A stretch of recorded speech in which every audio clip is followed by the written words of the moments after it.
Hello everyone, welcome to my channel. आज हम बात करेंगे कि जो ब्रेस्ट फीडिंग मदर्स होती हैं वो अपनी मिल्क सप्लाई कैसे इंक्रीज़ करें, क्योंकि जैसे जैसे बच्चा हमारा ग्रो करता है तो दूध की जो डिमांड होती है वो बहुत ज़्यादा हो जाती है। लेकिन जो लेडी होती है उसकी जो बॉडी है वो पहले से बिफ़ोर प्रेगनेंसी जो लाइफ थी उनकी उसमें जाने लग जाती है ग्रेजुअली। तो क्या होता है कि जो मिल्क सप्लाई होता है वो थोड़ा कम होने लग जाता है। आई थिंक 3 महीने बाद ही आपको लगेगा कि आपका दूध कम बनना शुरू हो गया है। तो इसमें घबराने वाली बात कोई नहीं है। उसके लिए मैं आज आपको 3 चीज़ें बताऊंगी। अगर आपने ये कर लिया तो आपको बिल्कुल भी घबराने की या चिंता करने की ज़रूरत नहीं है। सबसे पहली बात ये कि आपको जितना ब्रेस्ट फीड कराओगे दूध उतना ही बनेगा। अगर आप छोड़ दोगे बच्चे को ब्रेस्ट फीड कराना या सिर्फ आप उसको बॉटल पे ही रखोगे तो आप खुद ही देखोगे कि आपकी बॉडी दूध बनाना बंद कर देगी। ये कहते हैं ना कि ये दिमाग में हमारे सेट हो जाता है, तो वही है। अगर हम बच्चे को दूध नहीं पिलाएंगे तो हमारी बॉडी भी बंद हो जाएगी, दूध वो सप्लाई करना बंद कर देगा। तो इसलिए बेटर है कि आप जितना ब्रेस्ट फीड कराएंगी उतना ही अच्छा है, और ये हमारी हेल्थ के लिए भी अच्छा होता है। तो हम कोशिश करें कि जितना ब्रेस्ट फीड कराएं बेबी को उतना आपके लिए सही है। लेकिन कई बार ये दिक्कत आती है कि जैसे जैसे हमारा बच्चा बढ़ता है तो उसकी जो दूध पीने की क्षमता रहती है वो बढ़ जाती है। जब न्यू बॉर्न बच्चे होते हैं वो 30 ml ही पीते हैं, फिर धीरे धीरे 150, 200, 300 ml हो जाता है।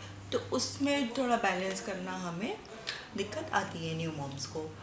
तो उसके लिए आपने क्या करना है, सबसे पहले आपको बहुत क्वांटिटी में पीना है पानी। जी हाँ, आप ज़्यादा से ज़्यादा पानी पिएंगे तो आपको देखेंगे कि आपको ब्रेस्ट मिल्क का जो सप्लाई है वो अपने आप ही बढ़ने लग जाएगा। क्योंकि जो ब्रेस्ट मिल्क होता है, मदर का जो मिल्क होता है, उसमें 90% जो कंपोजिशन होता है वो वाटर का होता है। तो कहा जाता है कि 10 से 12 ग्लास आपको एक दिन में पानी पीना ही है, और ये आपको हाइड्रेटेड भी रखता है। तो सबसे पहला यही है कि आप ज़्यादा से ज़्यादा पानी पिए, चाहे हम गर्म पानी पिए, चाहे ठंडा पानी पिए, चाहे गुनगुना करके पिए, लेकिन आपको पानी पीना है। सेकंड चीज़ है वो है क्यूमिन, जीरा। ध्यान रहे कि अगर आप खाना खा रहे हो या पराठा खा रहे हो या ब्रेकफास्ट कुछ भी कर रहे हो तो उसमें ध्यान रखें कि या तो जीरा का छौंका लगा लें या उसमें जीरा डालकर उसको सब्जी को या पराठे को बनाएं। लेकिन आपको क्यूमिन का इंटेक भी ज़्यादा करना है। अब क्यों करना है, ऐसा क्यों कहा जाता है कि भाई जीरे को ही ज़्यादा खाओ? जो है वो एक रिच सोर्स है आयरन का। क्योंकि हमें जब हम प्रेगनेंसी फेज़ में होते हैं तो हमें वैसे भी कैल्शियम और आयरन दिया जाता है खाने के लिए।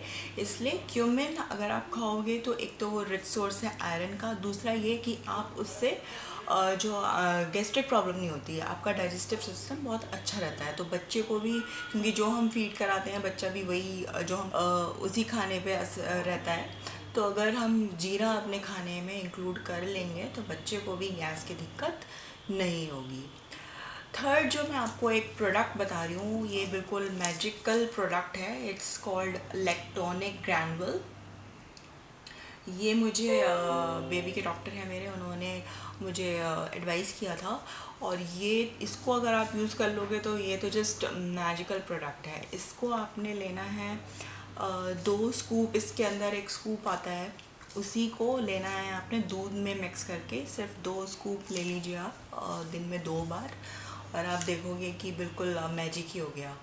इंस्टेंट एकदम रिज़ल्ट आपको दिखेगा। तो ये आता है 317 रुपीज़ का। और इसमें मैं आपके इंग्रेडिएंट्स बता देती हूँ। इसमें शतावरी है, और इसमें भी जीरा भी है जो अगेन रिच सोर्स है आयरन का।